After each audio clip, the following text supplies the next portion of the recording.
All right, guys, Boone down south here. I am back in Camden, Alabama this year. I was able to pick up my year amount from the 10-point I shot last year down here, and back again. It's late January. Should be getting near the rut, but this place has some deer and it's got some hogs all over it, and so I'm gonna head back to one of these box stands back here, get set up for the evening hunt. So we'll see what happens, but it's good to be back with Ironman Outdoors here in Alabama. And it was crazy because we came through some iced and snow roads that just finally ended about 30 minutes before we got here in southern Alabama. That was just crazy. So anyway, stick around.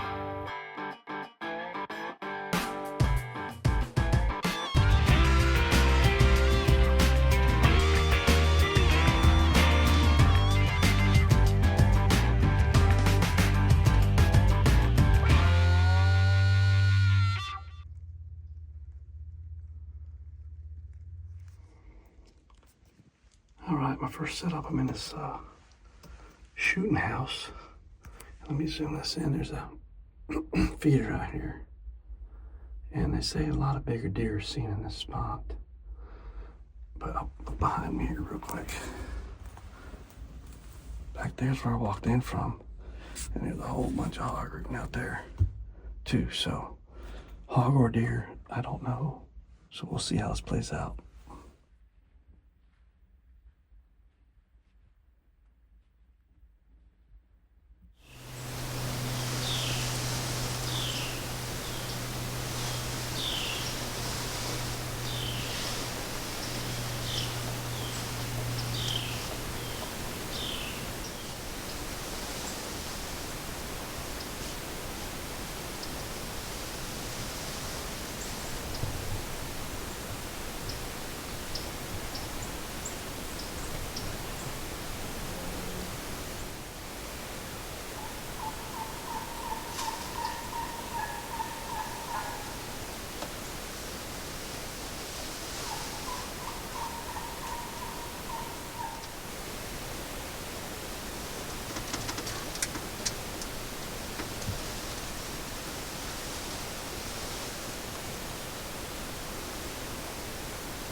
This particular doe, I thought for sure she was in heat, the way she was acting.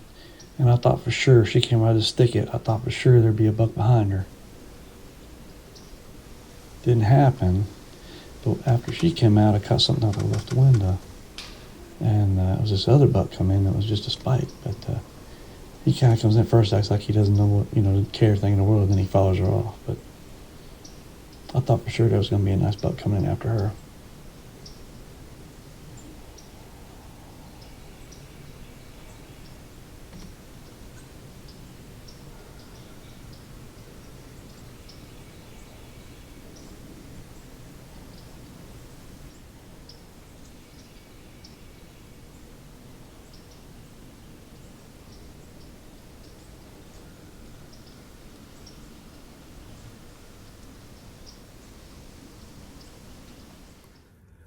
Alright guys, I walked out of the stand waiting on the ride back. Super eventful day just before daylight I had deer just non-stop.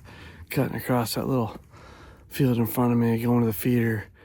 I swear this one looked like a buck just the way his head was down, but I couldn't see any headgear on him, but he was pushing these does around.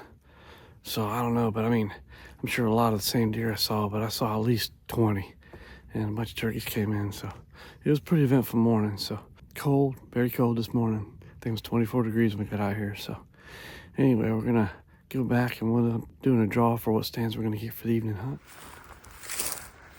All right, we're heading into the new stand spot for this evening. I'll just kind of give you a peek here. Look how thick this stuff is, y'all.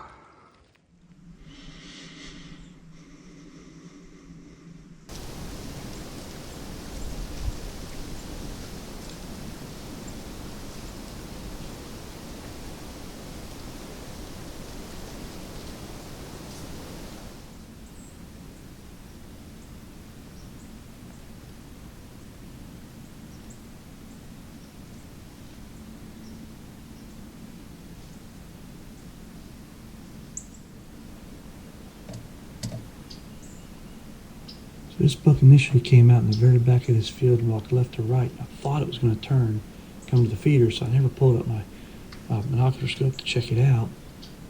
He disappeared off the right side there, dropped down the bottom. So I grunted twice after I got the video camera turned on, and he came back out looking for a deer. And he wasn't interested in feeding. He didn't see me, so he finally took off.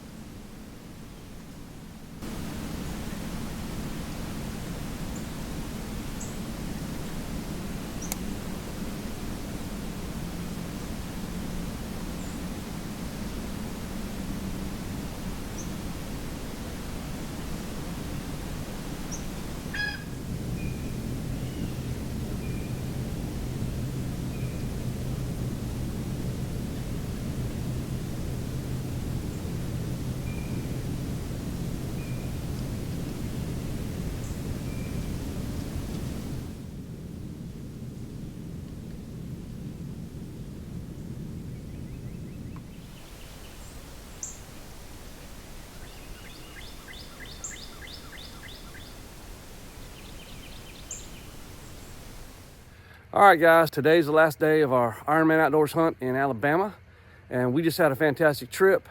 And I just want to take a break before I show you, what all we got and my final hunt where I did score. Got it on video, it was a challenge. But anyway, before we get to that, I just want to take a break a minute. I want to introduce you to Michael Herron.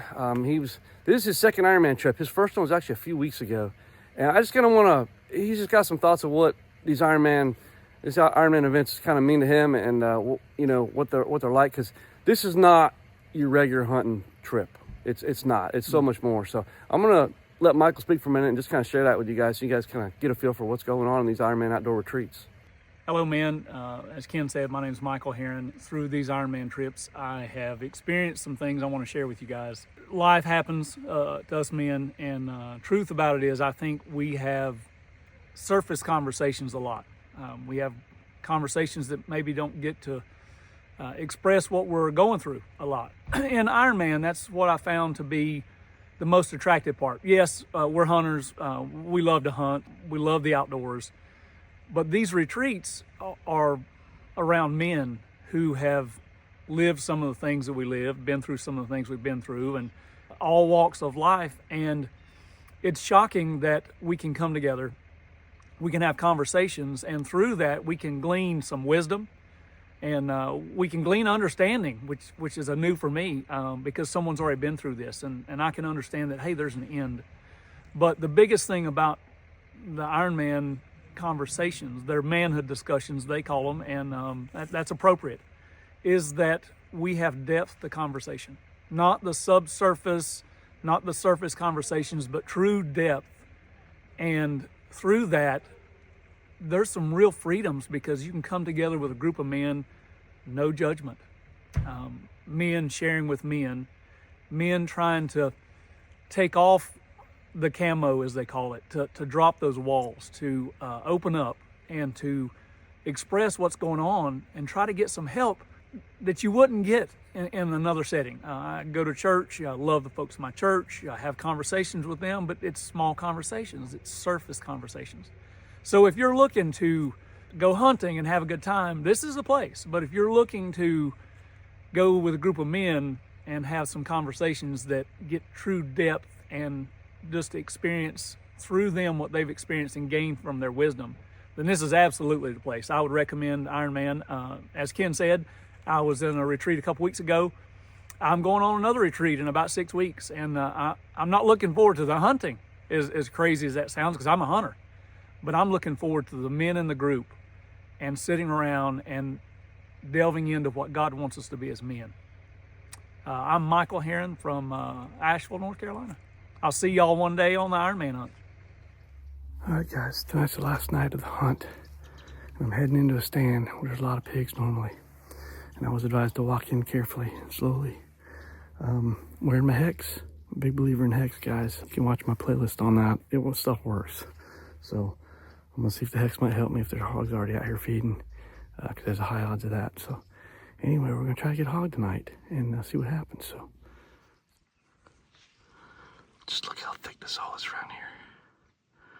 Look at all that rooting right down there, just all on that edge there.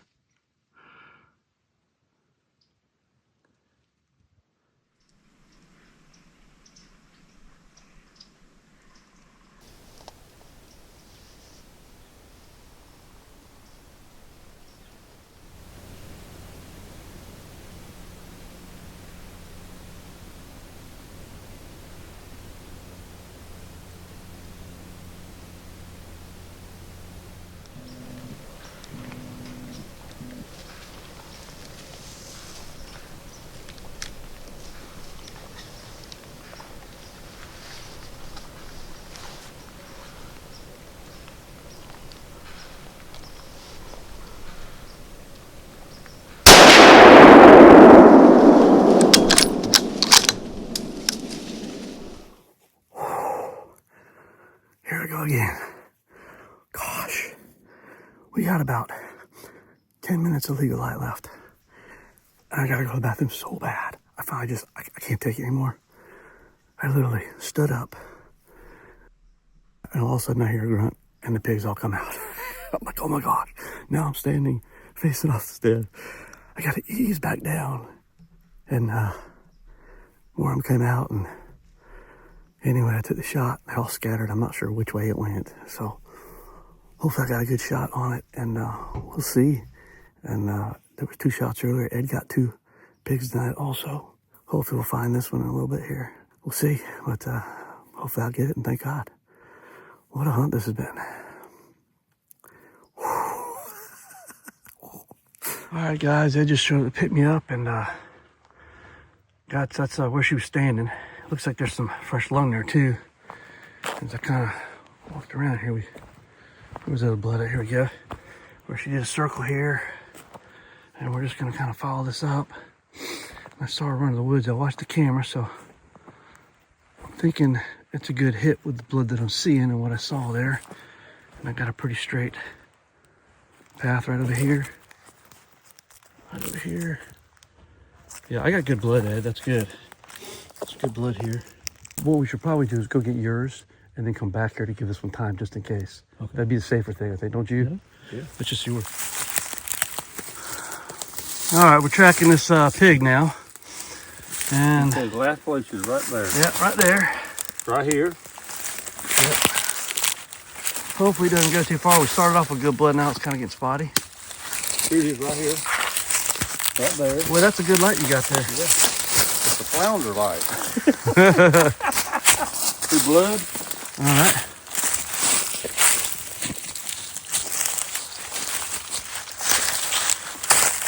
Blood.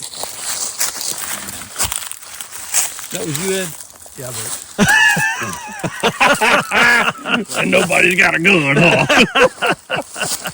Yep, Blood, right there. blood, Blood on that. Yep. blood. All right. Blood. Yep, there's some good blood there. Blood, lots of blood. All right, we ought to be getting close then. Yep. There's where he took the poop. Blood.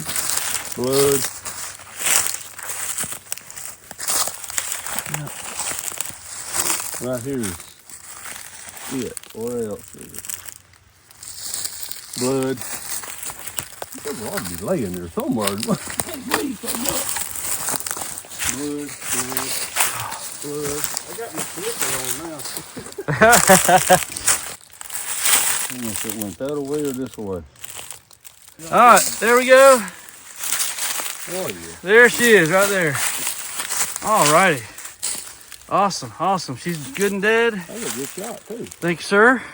That was the exit hole. Yeah. Yes, sir. All righty. Good shot. Now we're going to get this dude Awesome. out of here. All right, there's my pig. About an 80-pounder, good meat pig that we got there. Recovered it, no problem. Only went 40 yards. On the second day in the afternoon, Paul shot this nice sow that's laying there by the feeder. But on the next day, Paul shot this nice 8-point, and so he scored on a hog and a deer. Real happy about that. But on the same night I shot mine, before I shot mine, Ed got 2. It was awesome. He got some shots on those guys, got them both. And then here's the whole group of guys that was hunting. And just a special thanks to Walter, who's in the bottom of the picture there, who was leading up this, and to Dale, who's not in the photos, but did all the fantastic cooking for us, and just all the pro staff and field staff with Ironman Outdoors. They really do a great job. We'll put a link below down to Ironman Outdoors. You guys check them out. It's a great feature these guys put on. So anyway, thanks for watching. Catch y'all next time.